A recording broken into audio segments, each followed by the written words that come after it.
sentar juntas em qualquer um dos lados. Lembramos, namorados e noivos não são da mesma família, devem, portanto, sentar em lados separados. Meus caros católicos, nós temos insistido bastante que vivemos um combate espiritual constante. Isso é bem verdade, verdade absoluta, de que Nosso Senhor nos fala, por exemplo, quando diz, não vim trazer a paz, mas a espada, quando diz o reino dos céus é dos violentos, e nos dá o exemplo, ou nos dá a demonstração de que se trata do Evangelho de hoje, do terceiro domingo da Quaresma. O Evangelho é que ele está expulsando precisamente os demônios, está enfrentando a oposição perseverante dos fariseus e escribas, em que Nosso Senhor diz que devemos, uma vez afastado o demônio no nosso batismo, na nossa confissão, que devemos manter a casa bastante fortificada para que o inimigo não volte aí com força ainda maior, e ele tenta voltar. Antes de tudo, caros católicos, essa guerra espiritual de que temos falado é travada em nossa alma.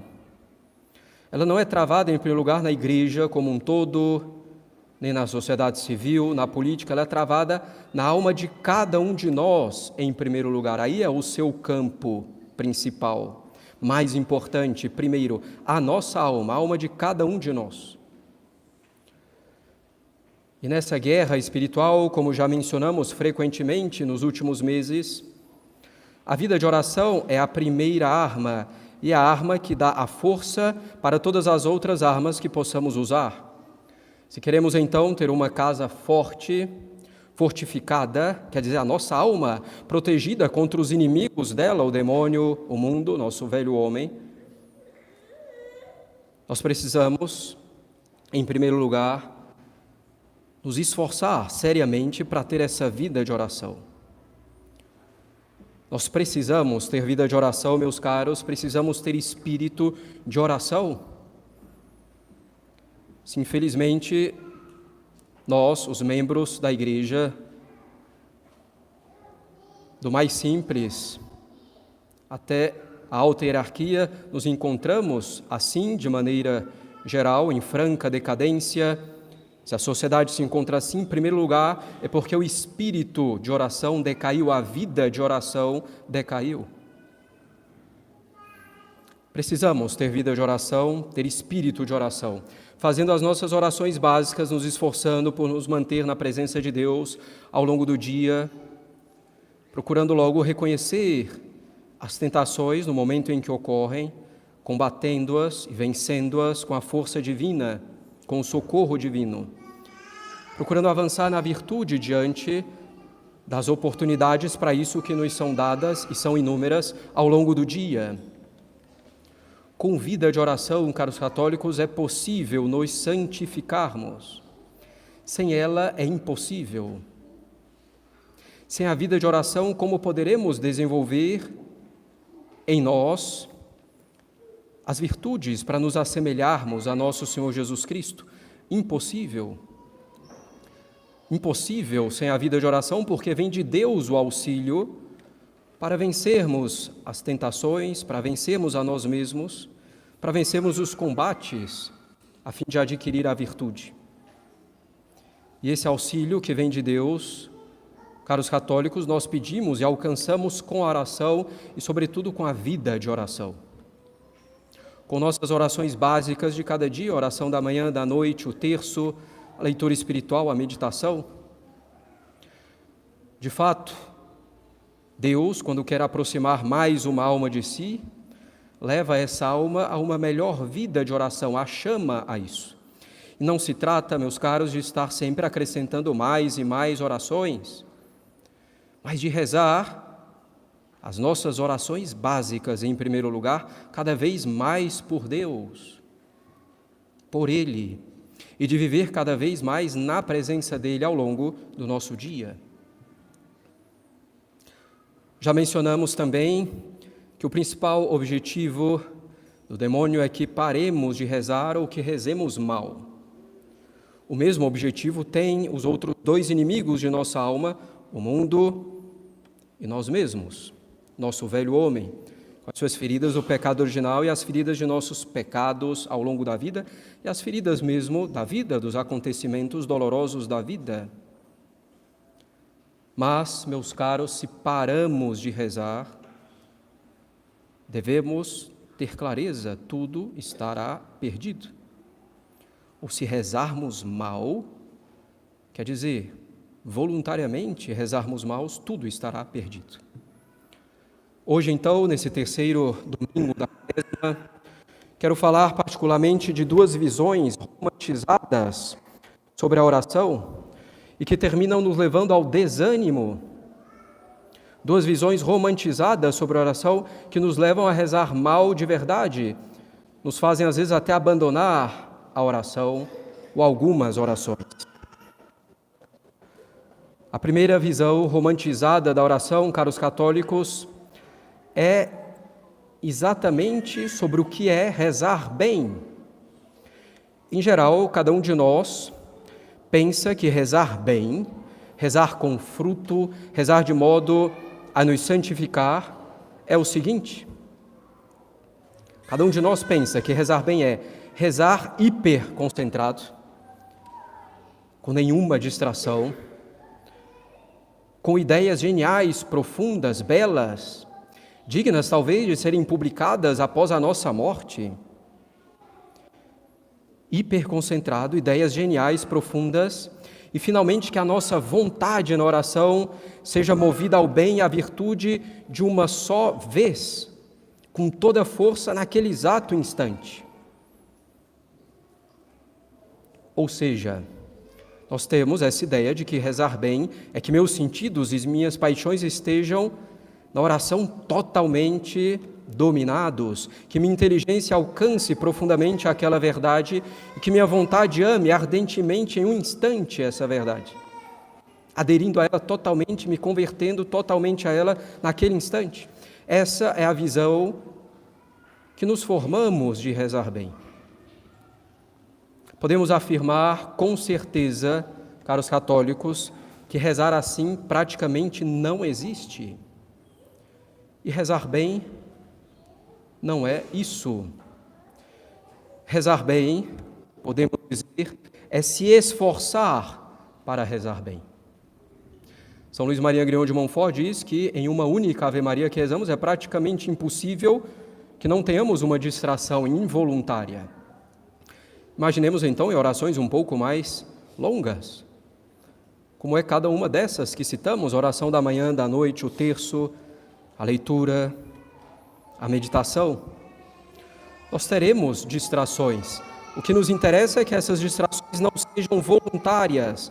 Quando eu percebo que me distraí, eu volto e me esforço para me concentrar, para refletir, para pronunciar bem as palavras, com atenção, devoção, para mover a minha vontade para aquele bem. E pode ser que eu consiga me concentrar de novo durante 2 minutos e já venha outra distração voluntária que eu demore 5, 10 minutos para perceber. Mas quando eu percebo, eu volto e me esforço de novo. E essa oração é boa, isso é rezar bem. Deus nos pede isso, o nosso esforço com a graça dele, querer rezar bem.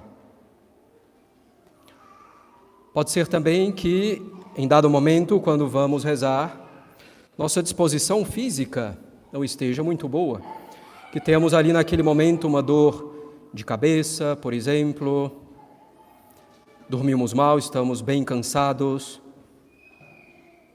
enfim.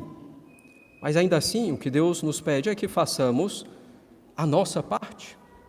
Vai ser mais difícil nos concentrarmos, pensarmos, se temos alguma indisposição física naquele momento, mas estamos ali tentando.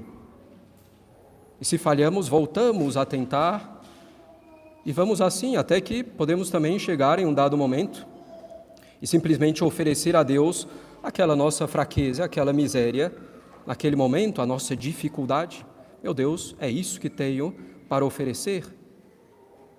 tudo o que tenho, tudo o que sou nesse momento e vos ofereço. E repetir esses atos durante o tempo da oração. Haverá também momentos em que teremos mais pensamentos, digamos assim, que vão dominando, que não tem a ver propriamente com oração, preocupações da vida, coisas sérias, às vezes coisas até sem importância, mas que estão ali. E nós vamos tentando combater, por mais que durem. Se permanecemos nesse combate, a nossa oração será boa, às vezes até melhor do que se estivéssemos ali hiperconcentrados, com raciocínios profundos, movendo, ou melhor, com a aparência de mover nossa vontade um instante, consolados, porque se estamos com essas dificuldades, mas perseveramos na oração, sem encurtá-la, sem diminuí-la, sem mudar o tipo de oração, é porque nós estamos ali por Deus, e é isso que interessa. Estamos ali por Deus. Rezar bem, então, é cada um de nós fazer o que é da nossa parte durante a oração, o que está ao meu alcance naquele momento, daquela oração, naquele dia, com a graça de Deus, com as nossas limitações, me esforçando. Se eu não conseguir pensar nada mais profundo, embora me esforce, me disponha a isso, não consiga muito mover a minha vontade, não consiga praticamente me concentrar, mas procuro, essa oração será excelente. Eu estou ali por Deus, claramente. E ainda que essa indisposição, essa dificuldade na oração tenha sido por culpa minha, por exemplo, fui dormir tarde desnecessariamente na noite anterior e vou fazer então a minha oração de manhã e ao longo do dia bastante cansado e mais distraído. Não deixarei de fazer a oração e de me esforçar porque tive culpa nessa dificuldade. Seria piorar tudo. Então continuo tentando, ainda que a culpa tenha sido minha, sem desistir, sem diminuir a oração, sem encurtá-la. E se é, por exemplo, a hora da meditação está difícil, eu medito 20 minutos, por exemplo, ou 30, 15, enfim, não vou meditar apenas 5 ou 10. Não vou deixar ali aquele esforço de meditar com tranquilidade, com serenidade, fazendo esse esforço, mas com tranquilidade e serenidade, para rezar o terço ou alguma outra oração diferente, vocal. Não, fico ali, naquele tempo da minha meditação, tentando, e se nessas tentativas começo a me agoniar um pouco mais, eu ofereço a Deus aquilo que tenho no momento e passo o tempo inteiro da minha oração fazendo isso, e às vezes tento depois retomar um pouco mais. E essa oração será excelente. Rezar bem é, então, se esforçar com a graça de Deus para rezar bem. Isto basta e dará frutos. Nossa natureza, caros católicos, é limitada, ela vai se distrair. Não podemos nos deixar levar por essa distração, uma vez que a percebemos e vamos lutando. Na oração é mais Deus quem fala do que nós.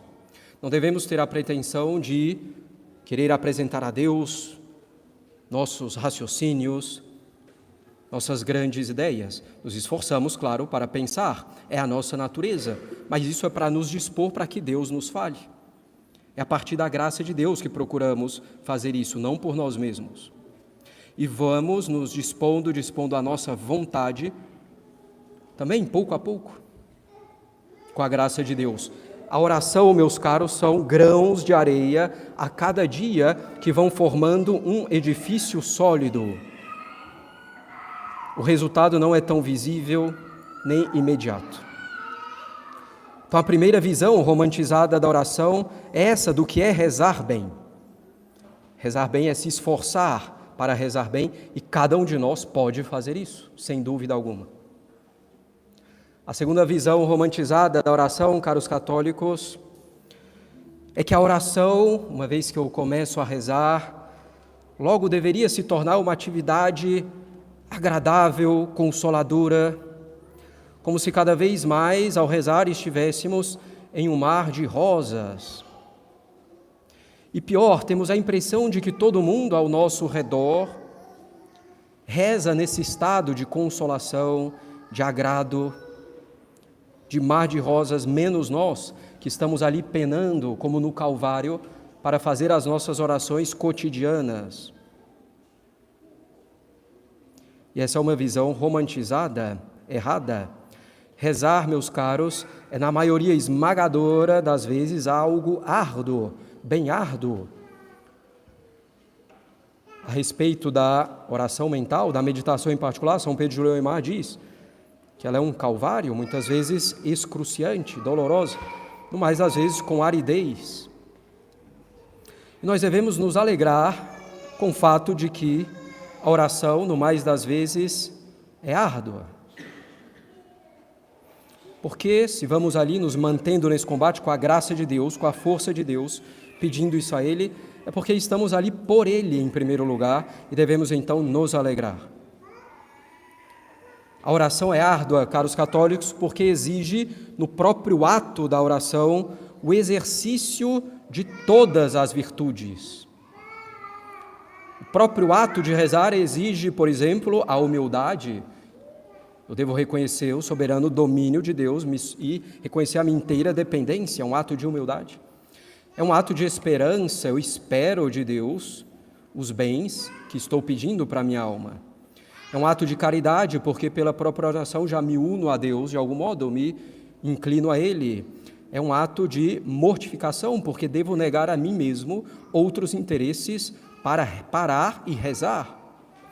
Exige paciência para alcançar os frutos.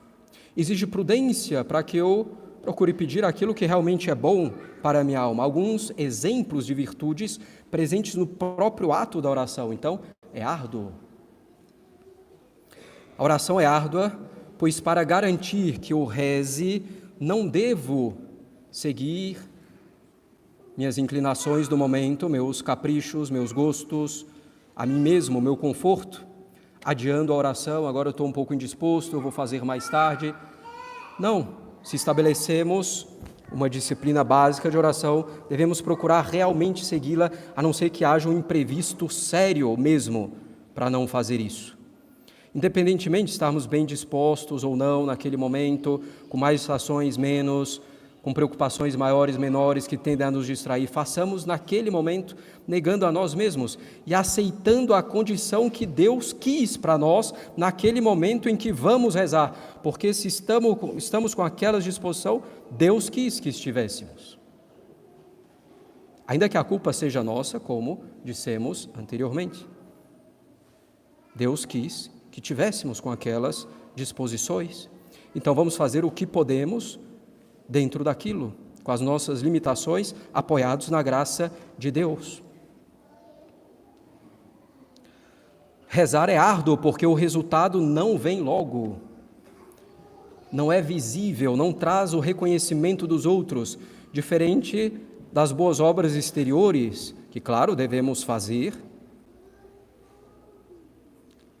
mas é mais fácil fazer boas obras exteriores que trazem reconhecimento para nós mesmos, vemos o resultado ali diante dos nossos olhos, sensivelmente, enquanto na oração, não.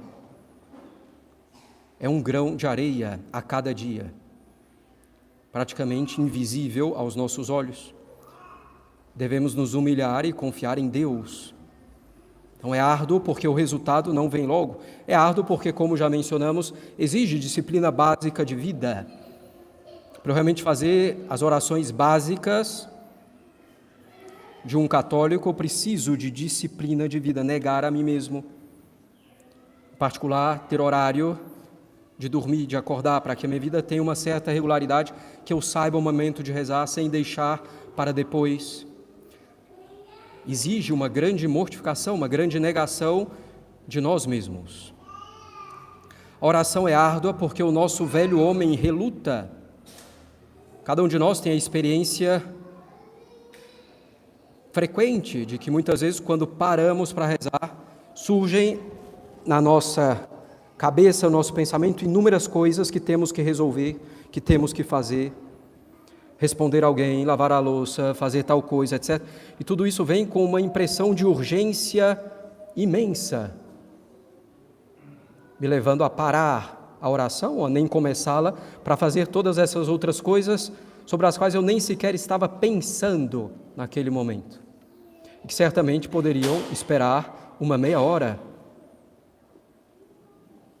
ou 10 minutos, 5 minutos, dependendo da oração que iríamos fazer naquele momento. Mas o nosso velho homem reluta porque é árduo rezar. Exige no próprio ato a prática de todas as virtudes no final das contas. Rezar bem quer dizer se esforçar para rezar bem. O mundo também não quer e vai nos dando as suas distrações inúmeras, as impressões nos nossos sentidos, na nossa imaginação, na nossa memória muito forte, para que aí estejamos distraídos na oração e desanimemos, e claro também o demônio. Às vezes até acontece, do velho homem, às vezes o demônio também, de quando vamos rezar, começamos então a ter angústia, suar frio, passar quase mal. E aí nos levantamos, que seja para comer alguma coisa, e logo, ao nos levantarmos, ao deixarmos a oração, passa. E aí temos aquela impressão, nossa, quando eu vou rezar eu fico perturbado, não rezando eu tenho paz, é melhor não rezar. E aí nos iludimos. A paz de Cristo não é paz na guerra. Me desculpem, a paz de Cristo é a paz na guerra, precisamente. As orações que trazem consolações constantemente e cada vez mais são as orações das falsas religiões, como vemos em particular nas religiões orientais. Então essa é uma ideia romantizada da oração que ela logo vai se tornar perpetuamente, constantemente agradável, quase sempre agradável, com a desolação sendo exceção. Não, é mais bem o contrário. A vida de oração, a oração não vai se tornar para nós um mar de rosas. Mas nesse combate nós vamos gostar de rezar com a nossa vontade, por saber que é bom, por gostarmos de combater por Deus, pela nossa alma, pela alma do próximo. Essas duas visões romantizadas da oração, caros católicos, que é rezar bem, é rezar hiperconcentrado, com ideias geniais, pensamentos sempre profundos e movendo a nossa vontade no instante, nos convertendo no instante. E essa visão também de que a oração, se a gente está rezando bem, ela vai logo se tornar agradável. São duas visões romantizadas que nos desanimam. E aí nós dizemos, não chego aí, não adianta eu rezar. Estou rezando mal, não consigo rezar bem, porque não chego nessas duas coisas, então nem adianta eu rezar. Vou parar, ou então estou rezando só por rezar mesmo, eu rezo mal, de verdade, voluntariamente. Me entrego às distrações, encurto as orações, faço outro tipo de oração até deixar uma delas, depois outra e finalmente todas elas. Ou rezando mal, simplesmente, de verdade, sem fazer o esforço que é da minha parte. Deixemos então, caros católicos, de lado essas visões romantizadas, essas ilusões sobre a oração que os inimigos de nossa alma tentam colocar em nós, justamente para que tenha aí uma brecha na casa fortificada que deve ser a nossa alma. Rezemos, meus caros, é árduo, mas devemos ter alegria e entusiasmo nesse combate, pois é o combate pela única coisa que nos interessa, a glória de Deus, pela salvação de nossas almas. Procuremos, com a graça de Deus, pedindo a Ele, firmar bem a nossa vida de oração, fazendo esforço para rezar bem as nossas orações básicas. Tudo mais será dado por acréscimo. Na oração estão contidas em germe todas as outras virtudes de que precisamos. Se precisamos da castidade, da paciência, da caridade, da confiança, enfim, de qualquer virtude, não tem meio de alcançá-la sem procurar ter essa vida de oração estável, que se solidifica. Uma vida de oração que vai se tornando um espírito de oração, permanecendo as orações básicas, evidentemente, sempre, mas que vai nos dando essa vida na presença de Deus, no combate pronto nas tentações, no agradecimento pelas coisas também boas na vida, pelos êxitos. rezar. Rezar bem, que é o esforço para rezar bem. Tudo mais nos será dado por acréscimo. Rezar é árduo. Devemos estar convencidos disso e não há problema algum nisso. É árduo para cada um de nós. E rezar bem é se esforçar para rezar bem. Rezemos e rezemos, meus caros católicos. Em nome do Pai, do Filho